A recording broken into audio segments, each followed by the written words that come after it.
नमस्कार. माझ्या यूट्यूब चॅनलमध्ये तुम्हा सर्वांचे खूप खूप स्वागत आहे.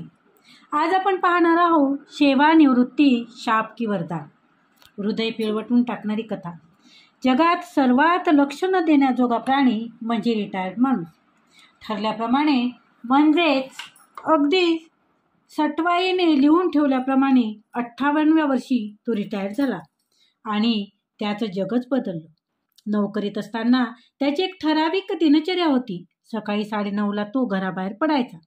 अत्यंत प्रामाणिकपणे ऑफिसच्या वेळात नेमून दिलेले काम आटपायचा. भाजी किराणा सामान घेत भेटलेल्या कोणाशी चर्चा करून रमत गमत घरी परतायचा. त्याला संध्याकाळचे 7 वाजत आल्यावर जेवण शतपावली वगैरे झालं की पलंगावर पडल्याबरोबर त्याचे डोळे मिटायला लागत. ऑफिसात सगळा स्टॉफ त्याच्यावर खुश असायचा. त्याचा तो हसरा चेहरा बघण्याची सवय झालेली त्याचे सहकारी त्याच्या रिटायरमेंटच्या समारंभाला खूप हळहळले. नाईलाज होता. एरवी त्याचे दिवसभराचे कार्यक्रम इतके साचेबद्ध होते की सुट्टीच्या दिवशी घरात त्याचा जीव घाबरायला लागायचा. दुपार खायला उठायची आणि करायला काहीच नाही म्हटल्यावर त्याचे पाय आपोआपच बायकोच्या हक्काच्या स्वयंपाकघराकडे वळायचे. मग ही भरणी उघड, तो डब्बा उचक असे त्याचे उद्योग दुपारभर चालायचे. वामकुक्षी आटपून बायको उठली की तिला विस्कटलेले स्वयंपाकघर दिसे आणि तिचा संताप होई. सुट्टीचा एक दिवसही हा माणूस घरात नको असं तिला वाटायला लागे. त्यालाही अपराधासारखं होत असे.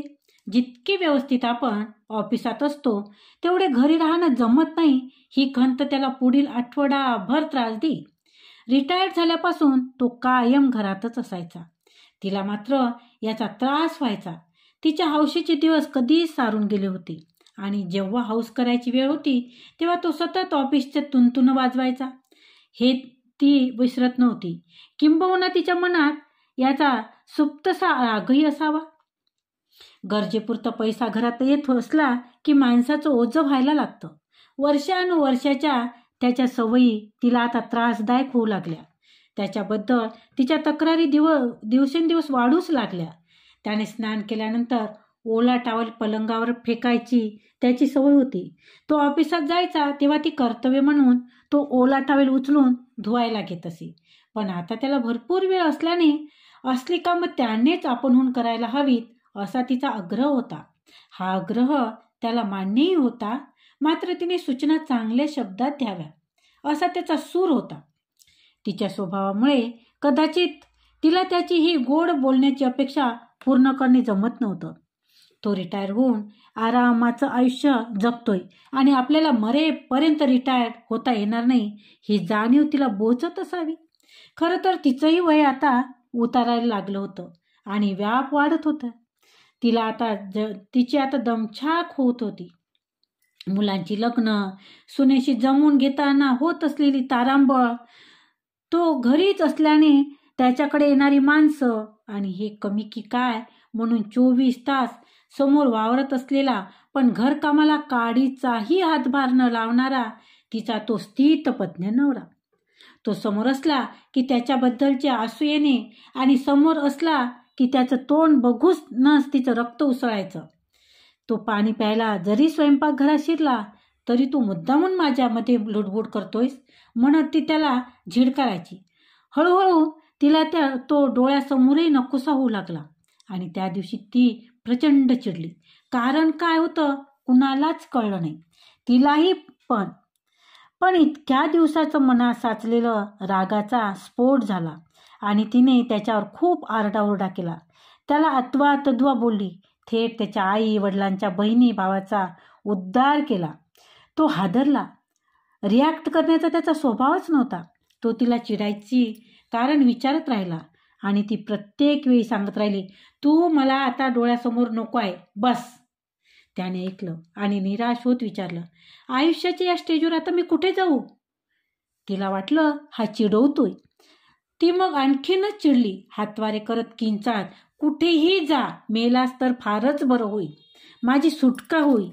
हे ऐकून तो एकदमच शांत झाला. तशाही परिस्थितीत म्हणाला, ते माझ्या हातात नाही आहे, पण तुझा शाप माझ्या आतपर्यंत पोचलाय. तू मात्र खूप जग. माझं उरलेलं आयुष्य तुला मिळू दे. शतायुष्य हो. ते असं वारंवार होऊ लागलं.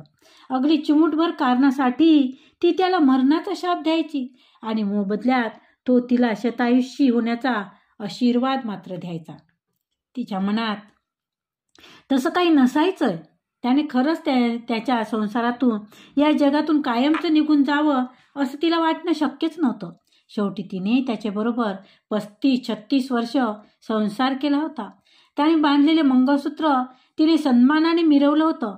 वर्षानुवर्ष त्याचं आयुष्य वाढावं म्हणून वड पूजले होते. हरताळाचे कडकडीत उपास घातले होते. त्याचा मृत्यू मागण्या इतकी ती खचितच दृष्ट नव्हतीच. पण तिच्या समोरच्या त्याचा सतत होणारा वावर जाणवला की तिची विचारशक्ती संपूर्णपणे नष्ट व्हायची. मेंदू अक्षरशः पेट घ्यायचा आणि तिच्या तोंडातून नको ते शब्द बाहेर पडायचे. आणि एक दिवस अचानक तो गेला. सकाळी उठून त्याने चहा घेतला. लांब फिरून आला. थकवा वाटतोय म्हणत सोफ्यावर आडवा झाला. तो उठलाच नाही. घरात धावपळ झाली. डॉक्टर आले.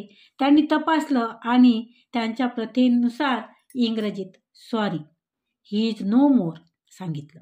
एकच हल्लकल्लोळ झाला. तो मात्र त्याच्या स्वभावाप्रमाणे एकदम शांत पडला होता. प्रत्येकजण त्यांच्या वेदनारहित मृत्यूचा हेवा करत होतं. बिफोर टाईम असं मरण नको होतं असा प्रत्येकाचाच सूर होता. तिच्यासाठी मात्र लोक हळहळले. आता कुठं सुखाचे दिवस आले होते. नवऱ्याचा पूर्ण काळ सहवास लाभला होता तर ही वेळ आली असे लोक म्हणत होते. आकाशाकडे बोट दाखवून त्याच्या इच्छेपुढे कुणाचं काय चालतंय का वगैरे बोलून तिच्या औपचारिक सांत्वन करून लोक त्यांच्या घरी निघून गेले. आता ती एकटी राहिली. प्रेम, राग, विरोध, काळजी या मनातील भावना व्यक्त करायला हक्काचं कोणी उरलंच नाही. तसं मुलं, सुना लक्ष द्यायचे तिच्याकडे, पण त्यांना त्यांचेही संसार होता. तिने देवळं धुंडाळली. मित्रमैत्रिणी झाले. काही काळ माहेरच्यांचं कौतुक झालं. मग मात्र सारेच आपोआप दूर झाले. असेच दिवस जाऊ लागले. महिने गेले. वर्ष सरली. मुलांनी थाटात तिची 75वा वाढदिवस साजरा केला. पण सतत तुझंच कौतुक कसं करायचं म्हणत मग त्यांनीही अंतर राखायला सुरुवात केली. नातू नात लहान होती तोपर्यंत तिचे हात मोठे झाल्यावर त्यांचं जग विस्तारलं. आजीचा पदरही न सोडणारे बाळ तिने 4दा आवाज दिल्यानंतर एकदाच काय आहे आजी असं चिडक्या स्वरात विचारू लागले. तिला हे त्रासदायक व्हायचं. नेमकं तेव्हाच नवऱ्याशी केलेला व्यवहार आठवायचा. पण काळाला मागे नेऊन चुका सुधारता येत नाही हे ठाऊक असल्याने तिला नेमून दिलेल्या जागी पडलेला चेहरा घेऊन ती बसून राहायची. तिच्या वयाचा आकडा वरवर जात राहिला. कार्यक्षमता मात्र दर दिवसाला कमी होत गेली. आता मात्र ती प्रचंड थकली. हातपाय चालणं कठीण झालं. वेळ काढणं जड जाऊ लागलं. तुझी उपयोगिता संपायला आली याची जाणीव लोक आडून आडून तिला करून देऊ लागली आणि नकळत ती मरणाची वाट बघायला लागली. यव्वांना 50शी ओलांडलेली मुलगा आणि सूनही थकायला लागले होते.